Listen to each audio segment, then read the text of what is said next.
Hello everybody and welcome back to my channel, Emily Does Almost Everything. And today we are doing a reading journal flip through. So to start, this is my reading journal. I've actually been using it for the past 2 years, hence she's kind of thick, just a little bit. But that's okay because we love thick journals here. Anyway, so this is an Archer and Olive journal, which I got in a subscription box I think about 3 years ago. And of course, with the book on the cover, it just had to be a reading journal. Total reading journal material. So without further ado, let's get into it. So first I'm going to actually open right to this beginning page. This is the page I made back in 2024, but I wanted to show it because I just recently added 2026 to show that this journal has spanned from 2024 to 2026. So now that we know that, I'm going to move right on to the first 2026 page, which I kind of gotta swiggle out. So here she is. So the first page I do for my reading journal setups is my goals page. To start off, I want to talk about how I actually make all these pages. For these pages, I use a collage style and I use several different elements. I have this piece of paper from a Harry Potter book, which this book was falling apart when I decided to start using it for this book journal. And I do actually have this book in a different copy because it was falling apart. So I figured instead of throwing a book away, I decided to use it as paper in journals. And I think it's really fitting because it's obviously a book in a reading journal. Elsewise, I have this craft paper that I got from Dollar Tree for a whole $1.25, and then I have this scrapbook paper which I did pick up specifically from Michaels, and I actually got 2 to 3 sheets of it, and I only used a sheet and a half, so plenty enough for this project. And then finally I have this craft paper from Archer and Olive. That's it for like the scrappy paper. For everything else, I have this beautiful washi tape that I got from the washi tape shop a couple years ago. I don't know exactly if they have the same tape still there, but it has so many designs. The only issue with the type that I got is that you actually have to cut out each little piece, which is kind of annoying, but it really kind of lets you choose what size of piece that you want to have.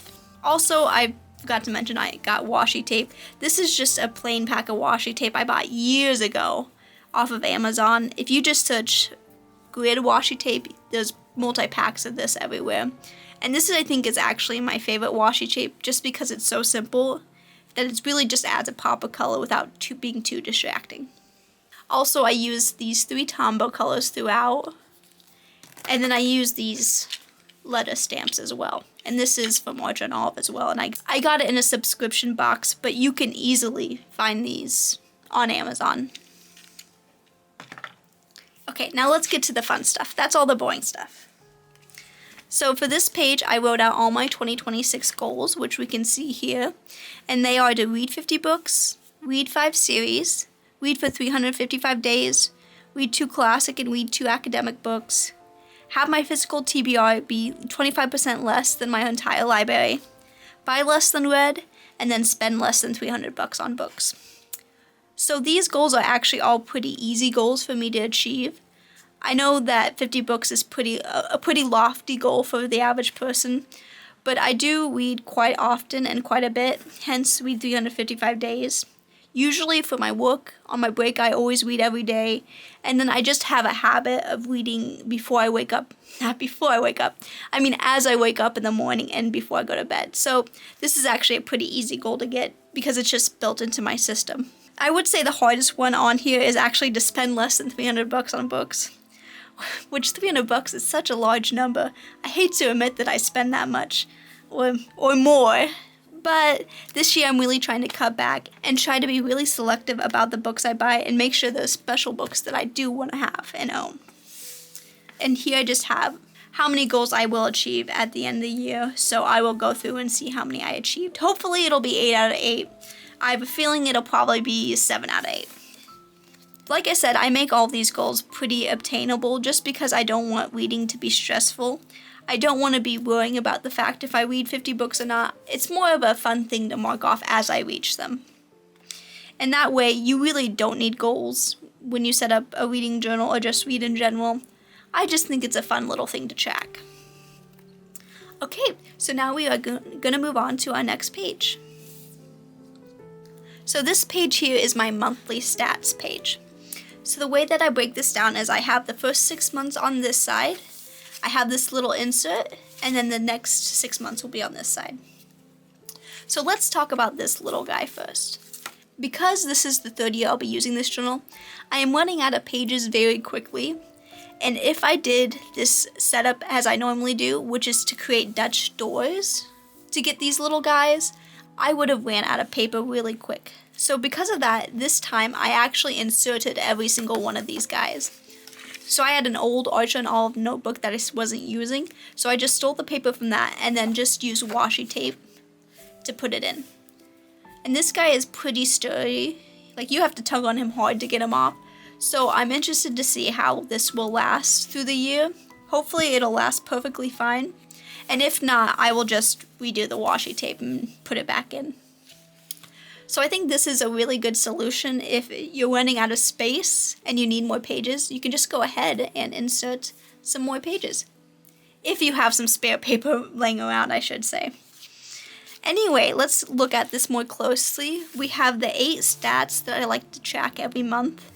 And these are the number of books I bought, the main genre, the best book, number of days I've read, pages read, new reads, rereads, and total books.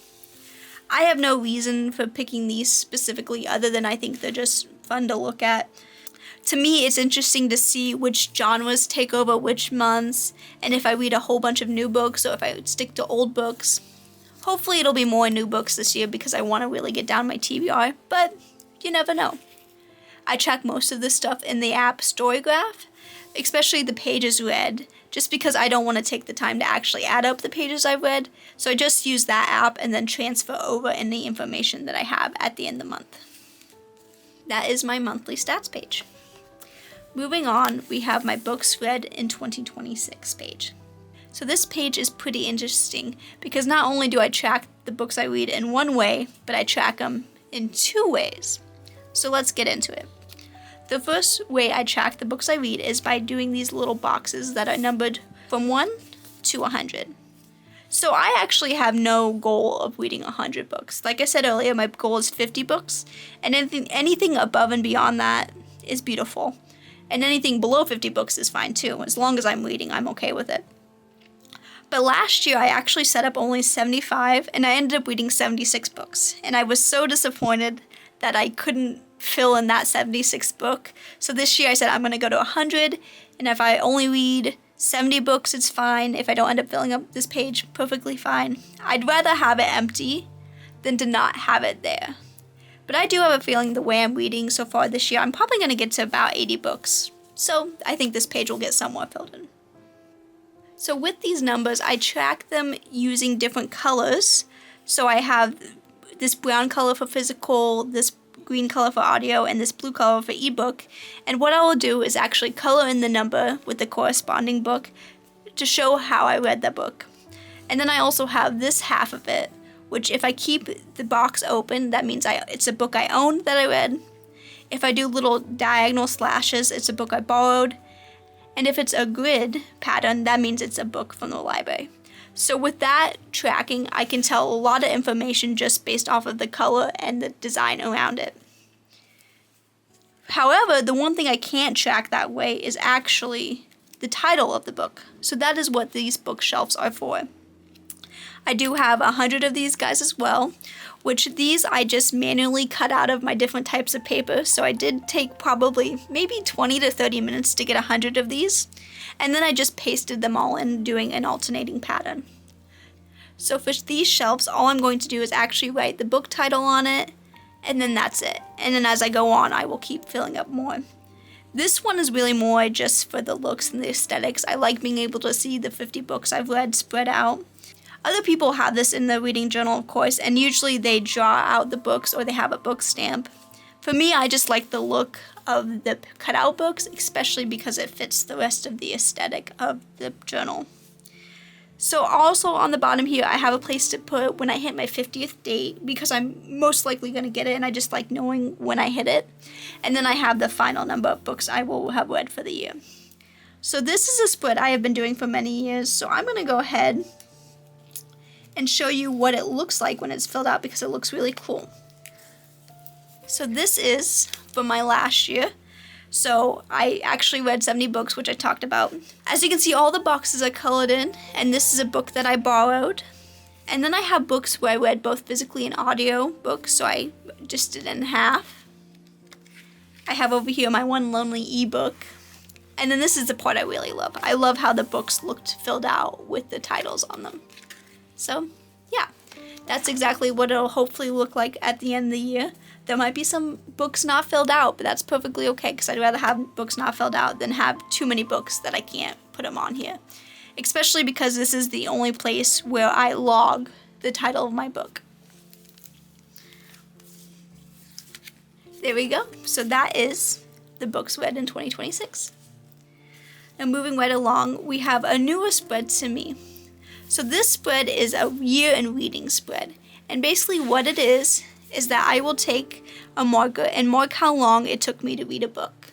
So for instance, this is the book The Will of the Many by James Islington.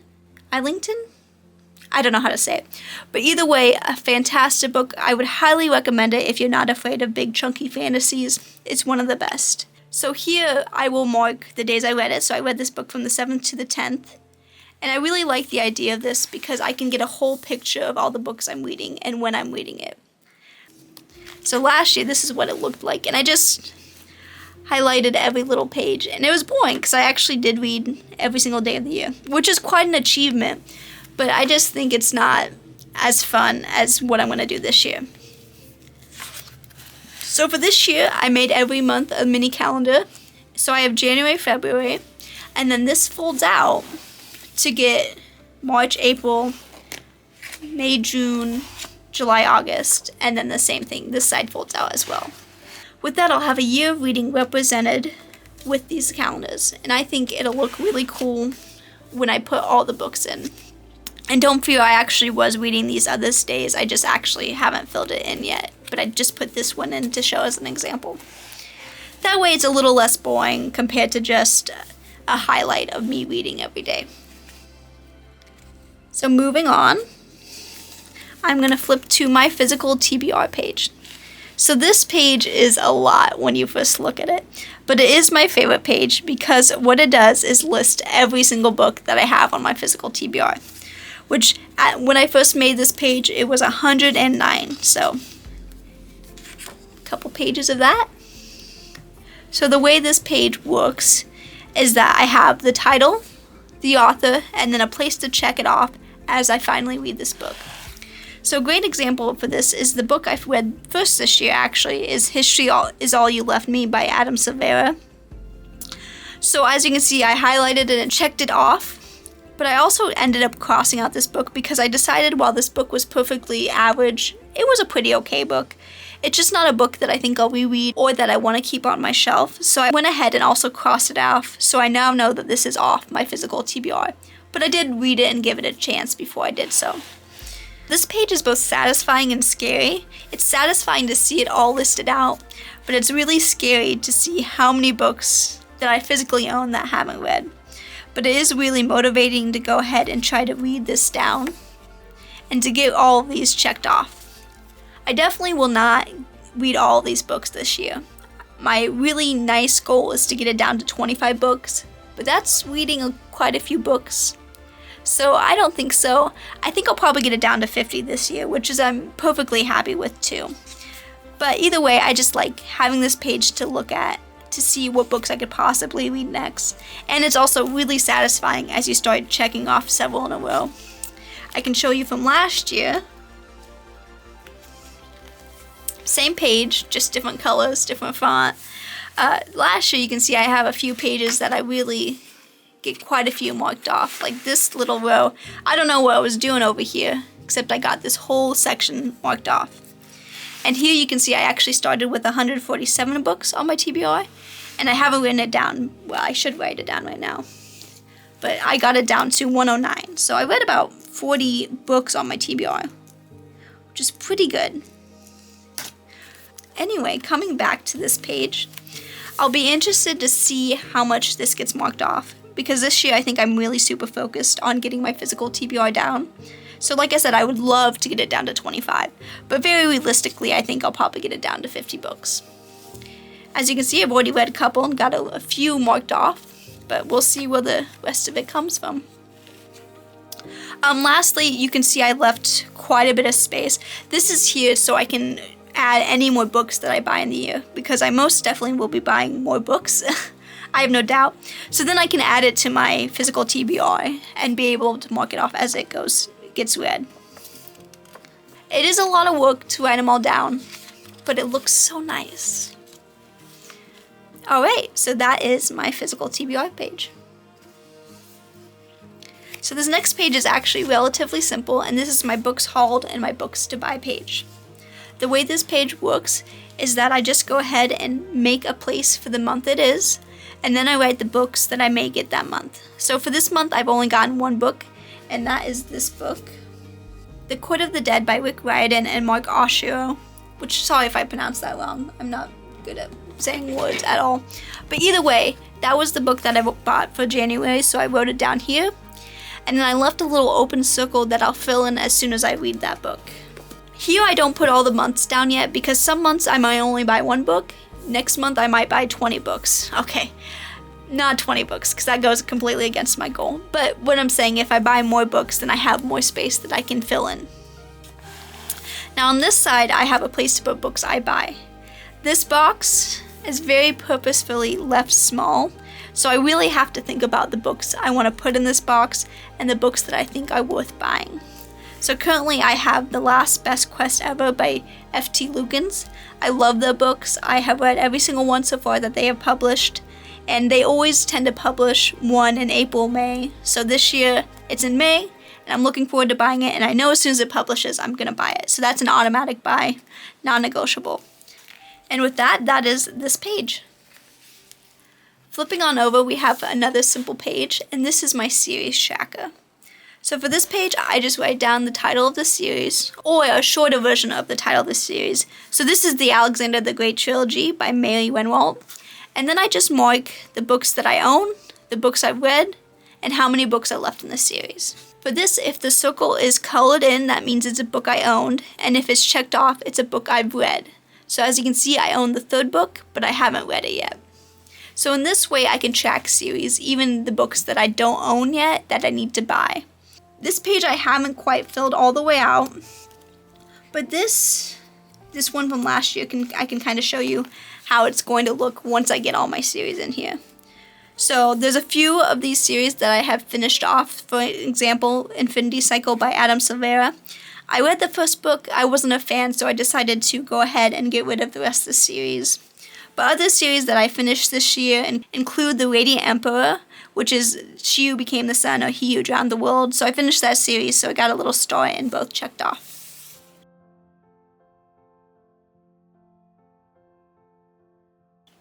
I will eventually fill out my 2026 tracker, and most of these will move on to that. But for now, I've just left it blank, minus my example one. And here's that little key that explains if I don't own it, if I owned it, if I read, and if the series is complete. Alright, so that's that page, and we're going to swiftly move on to my next page. This page here is my book bingo page, and this one is actually definitely my most favorite page. So for this page, I have the prompts for the book bingo, I have the little titles for the book bingo, and then this guy flips open. So this is where I'm going to write the books that fulfill the prompts, and then the moment that fulfills the prompts. This little piece just loves to come up. Anyway, it is a little complex and a little extra, but I really like doing it this way for several reasons. I like making a fun title for the prompt, plus the fact the prompt that doesn't usually fit into these small box. So I have each title which coordinates with the prompt itself. So 1 is 1, 2 is 2, etc., etc. Then also, because I just don't want to mark it off and call it a day, I want to know which books I read to fulfill the prompt. I have this space over here, this is where I'll write the title of the book that fulfilled the prompt. And then this space down here is for the moment that fulfilled the prompt.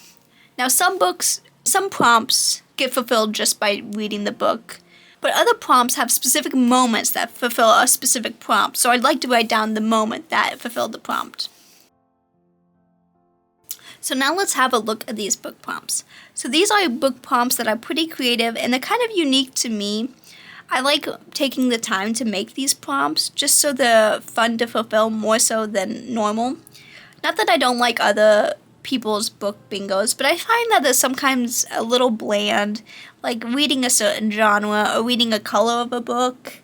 I think I just can do better than that. So these are the prompts that I made up. And for these, some of them are based purely on luck, aren't prompts that I can specifically search out, and I just have to read a whole bunch of books until I happen to get a prompt. But I'm going to go ahead and read these out. And here you can see the corresponding title for those prompts. So the first one is to finish a book that makes you question life, read a book in a single day, try a new drink or food found in a book, read a book where the MC gets seriously hurt, read a book that mentions a famous art piece, read an author who blurbed a 4+ star book just read, buddy read a book a character dies / leaves the plane and comes back, ship 2 or more non-canon characters, read a forbidden romance, read a book with no LGBTQI+ characters, read a book with one or the more of the listed, and that's for the prompt, dragons, fairies, mermaids, oh my. Read a book, any will do, so that's the free space prompt. And read a book with one of the listed of natural disasters, aliens, zombies, oh my. Read a book Jada suggests, and that is my friend Jada who has the greatest book suggestions, so easy enough to fulfill that one. Read a TBR veteran. Read a book where the character travels a lot. Read a book published in 1977. And that's kind of oddly specific, but that is actually the year my mother was born, so I think it would be fun to read a book that came out the year she was born. Read a book that goes to a specific place I've been. Read a book that mentions BTS, and acknowledgements count. After finishing a book, look up fanfiction for said book. Read a book where the main setting is a boarding school. Read a book, watch the TV or the movie adaptations. Read a danmei, which those are the Chinese novels. And finally, read a book you can and did angry rant about. So all these prompts are pretty creative, but they're also all prompts that I know I will probably pretty easily fulfill. Not a year goes by that I don't get a book I'm angry at. The few that I'm really excited to find include finding a book that mentions a famous art piece. I can't decide if that one's going to actually be easy or hard. I think that one's going to be purely luck. Of course, I could search out a book that is about art in some way, but I'm going to try to let it come naturally. So anyway, those are the prompts, and then these are the fun titles that go with it. But I'm excited to see which prompts I get full and which ones I don't. I usually do get almost a blackout. We'll see this year. I think my favorite prompt, though, is actually give it a try, which is try a new drink of food found in a book. And maybe it's just because I'm excited to eat new food. That could be it. So anyway, this is my very complex book bingo page. Moving right along, we come to my 26 in 2026. So if you don't know, the 26 in 2026 is just 26 books you put on your yearly TBR in hopes that they will get read. So I will say I am really good at finishing these TBRs. For 2024 and 2025, I did read every single book on this list, and I plan on keeping it going with 2026. So here I just pasted the book covers and then put a little thing where I can check off the books as I read them. So I have already actually read a few of these, including this one, Schizo by Nick Sheff. I'm pretty well into this project. But here we have the first 13, and then this little insert, and then we have the other 13. And here are the other 2 that I've already read. I'm always excited for this page because I try to put a mixture of books that I wouldn't get to in the year if I didn't have this prompt, and books I'm really looking forward to. For instance, I picked up Literati as a blind book date. It's not really the book I would ever pick up if I knew what it was about, but I want to give it a shot. So this TBR really kind of gives me a chance to read it. But other books, like When Haru Was Here, I'm really looking forward to reading. yeah, so I think this is just a good mixture of books I've been putting off and books I'm excited to read. Finally, my very last page is this traveling book spread. So this is a spread that I kind of made up and I think is very unique to me. And this is because when I travel, which I do quite a bit, instead of buying any souvenirs, I buy books instead. When I buy books, anytime I buy books, I actually do the criminal act and I write inside my book. So this is a book, Circe by Madeline Miller, that I picked up last year. And we're going to flip to the front pages and see here that I actually wrote in it. So I always write the day that I bought it, and then I write what I was doing when I bought it. So, for instance, I bought this one in Italy. So this was when I was visiting my friend, Giada. So I love writing in my books because there's no resale value in books, so might as well make them your own. Not that that's the only reason you can't write in your books. But anyway, I love writing in them and using them as a souvenir and being able to look back and be like, oh man, when I bought this book, I was doing this cool thing. Because of that, I also wanted a place to put that information in my journal. So this is where this is inspired from. So here, I have a spot to put the adventure. So here I would write, for instance, on that book, visiting Italy and going to Rome and doing all those fun things. And here I can write down the books I either bought when I went to Rome or the books I brought specifically to read. And here I can check off if I bought it or read it. So because I do travel a little bit, I actually made 8 of these. And I'm pretty confident I'll probably use all 8. And this is especially nice because if I do buy a book that I end up hating, let's just say I read Circe and I hate it, which I won't because Madeline Miller is just a fantastic writer. But if I do end up hating that book and want to get it off my shelves, then I will be able to still have the memory of me buying it within this journal. Alright, so that actually concludes the last of my 2026 spreads. I hope you've enjoyed looking at them and learning about them and learning a little bit about me. I will say this is about the most I do for my journal. As far as reviews go, I tend to keep them actually short. So for instance, this is one of my pages from last year. And all I do for my book reviews is paste the cover, title, author, number of pages, dates it's read, and then my star rating. And also a place for my thoughts, which as you can see I don't always fill that out. But either way, it's actually kept relatively simple just because I find that if I make it any more complex at this current point in time, I just don't fill it out. So I like this for just a quick review of my books. And it also really helps because I don't have very much space, so I almost have to put 6 books on each page. But I'm okay with that.